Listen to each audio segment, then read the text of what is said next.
নমস্কার বন্ধুরা, তিথির রান্নাঘরে আপনাদের সবাইকে জানাই স্বাগত। আজকে শেয়ার করছি আম কেক। এই কেকটা বানানোর জন্য কি কি রেসিপি নিয়েছি দেখুন। এখানে আমি একটা আম নিয়েছি আর সামান্য পরিমাণের আটা নিয়েছি। আজকে আমি আটা দিয়েই কেকটা বানাবো। আর এখানে একটা কলা পাতা নিয়েছি কেকটা বসানোর জন্য, একদম কচি কলা পাতা নিয়েছি। আর আমটার রং দেখুন, খুব সুন্দর টকটকে পেকেছে। এখানে গুঁড়ো দুধ নিয়েছি সামান্য 4 চামচ, সাদা তেল নিয়েছি, চিনি নিয়েছি, আটা নিয়েছি। আর এখানে আমি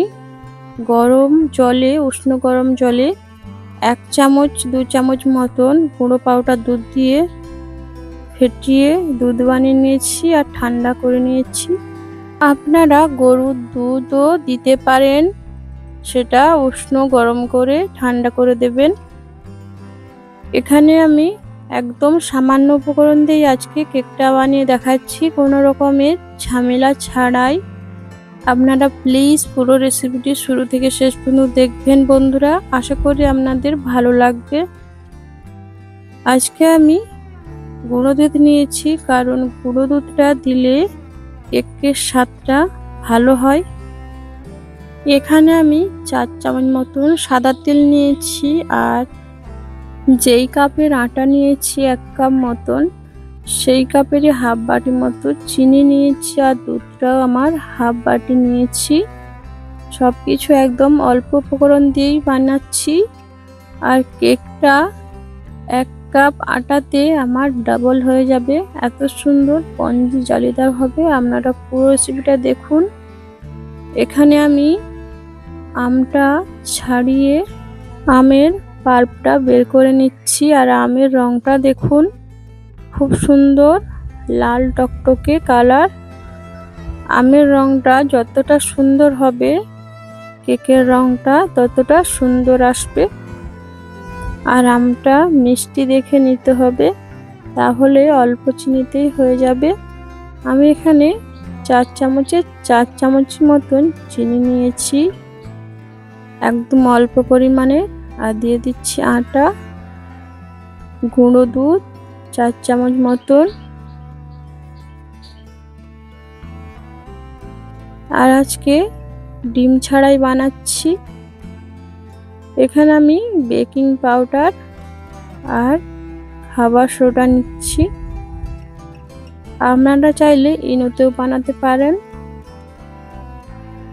দিয়ে দিলাম অল্প 1 চা চামচ মতন সাদা তেল। আর দিয়ে দিচ্ছি অল্প অল্প করে দুধ, একেবারে দেব না, অল্প অল্প করে দুধ দিয়েই বেটারটা বানিয়ে নেব। সব একসাথে মিশিয়ে ভালো করে ফেটিয়ে নেব। একসাথে দিয়ে দিলে পাতলা হয়ে যাবে মিশ্রণটি, তাহলে কেকটা ফুলবে না। এখানে আমার হাফ বাটি মতন দুধ নিয়েছিলাম, পুরোটাই লেগে গেল। এইভাবে ফেটিয়ে ফেটিয়ে এটাকে আমি ঘনত্ব আকারে নিয়ে আসব। এইভাবে অনেকক্ষণ ধরেই আমি ফেটিয়ে নেব, যতক্ষণ না বেটারটা সফট হচ্ছে, হালকা ভাব আসছে, ততক্ষণ মতোই ফেটিয়ে নেব। আর এখানে আমি বেকিং পাউডার একদম সামান্য পরিমাণে দিলাম, 1 চা চামচ মতো। আর এখানে খাবার সোডাটা বেকিং পাউডারের তুলনায় অল্প পরিমাণে দিলাম। আর অল্প লবণ দিয়ে দেব, দিয়ে ভালো করে ফেটে নেব। আপনারা চাইলে লবণটা দিতেও পারেন, নাও দিতে পারেন। এটা এইভাবে ফেটিয়ে ফেটিয়ে আর 1 চা চামচ মতন তেল দিয়ে দিয়েছি। আবার কিছুক্ষণ ধরে ফেটিয়ে ঢাকা দিয়ে রেখে দিয়েছি। দিয়ে একটা কচি কলা পাতা নিয়ে কেকটা বসিয়ে দেব। ওপরে নিচে 2 পিঠেই তেল মাখিয়ে দিয়েছি। দিয়ে আরো কিছুক্ষণ ঢাকা দিয়ে কেকের মিশ্রণটি রেখে দিয়েছি। এখানে উনুন ধরিয়ে কড়াটা আমি গরম করে নেব। কড়াটা ভালো করে গরম করে ঢাকা দিয়ে রেখে দেব, যাতে করে ভাপটা না বেরিয়ে যায়। গরম অবস্থাতেই বসাতে হবে পাত্রটি, তাহলেই কেকটা ভালো সফট ফুলবে, বেশি টাইমও লাগবে না।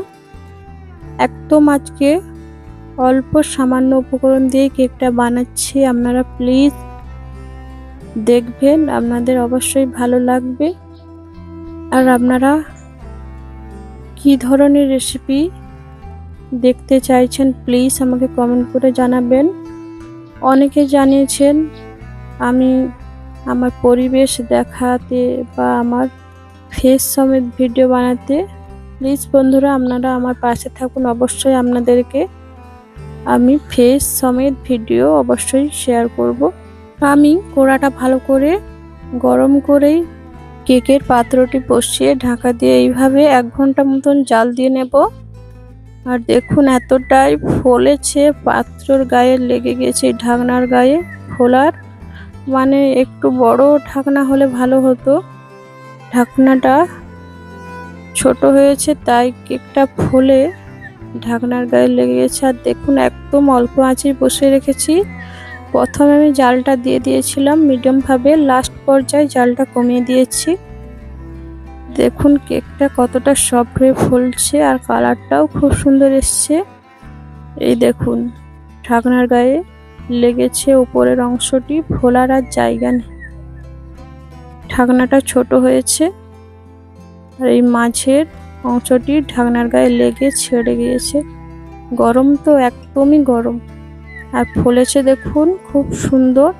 আমি আজকে চুলোর কড়াই বসিয়ে দেখাচ্ছি, আপনারা চাইলে প্রেসার কুকারে ওভেনে সবে বানাতে পারেন। একদম ঝামেলা ছাড়া আজকে বানিয়েছি। প্লিজ আপনাদের ভালো লাগলে কেকের রেসিপিটি একটি লাইক করে আমার পাশে থাকবেন। প্লিজ বন্ধুরা আপনাদের সাপোর্ট আমার ভীষণই প্রয়োজন। কেকটা এতটাই গরম, ঠান্ডা না করে হাতে দেওয়া যাচ্ছে না আর ভাপ বেরাচ্ছে গনগন করে। বন্ধুরা আমার রেসিপিগুলো আপনাদের টাইম মতন পৌঁছাতে পারছি না, প্লিজ কিছু মনে করবেন না, আমাকে মার্জনা করে দেবেন। কারণ আমার ফোনটি পুরনো তাই সহজে আপলোড হতে চায় না, এত নেটের প্রবলেম, নেটের প্যাক মেরেও তাতেও ভিডিওগুলো ঠিক টাইম মতন আপলোডই হয় না। প্লিজ কিছু মনে করবেন না, ভুলবশত হয়ে থাকলে মার্জনা করবেন। দেখুন কেকটা কতটা সফট হয়েছে আর গরমের কারণে আমি এখানে কলা পাতাটা ভালো করে ছাড়াতেও পারি না, এতটাই গরম কেকটা না হাত দেওয়াই যাচ্ছে না। ঠান্ডা করেও যে দেখাবো তাতে দেরি হয়ে যাবে, তাই আমি গরম অবস্থায় আপনাদেরকে কেটে দেখাচ্ছি। দেখলেই বুঝতে পারবেন যে কতটা গরম আর কতটা সফট হয়েছে। দেখুন জালিদার, দেখুন কিভাবে ভাপ বেরাচ্ছে, একদম সফট স্পঞ্জি হয়েছে আর খেতেও দুর্দান্ত। প্লিজ বন্ধুরা ভালো লাগলে প্লিজ আমার চ্যানেলটিকে সাবস্ক্রাইব করে নেবেন, যারা নতুন দেখছেন প্লিজ। দেখুন কত সুন্দর হয়েছে। আর আজকের কেকের রেসিপিটা ভালো লাগলে প্লিজ আমাকে একটা কমেন্ট করে জানাবেন।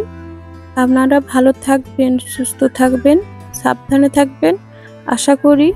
দেখুন কেকটা কতটা সুন্দর জালিদার আর স্পঞ্জি সফট হয়েছে।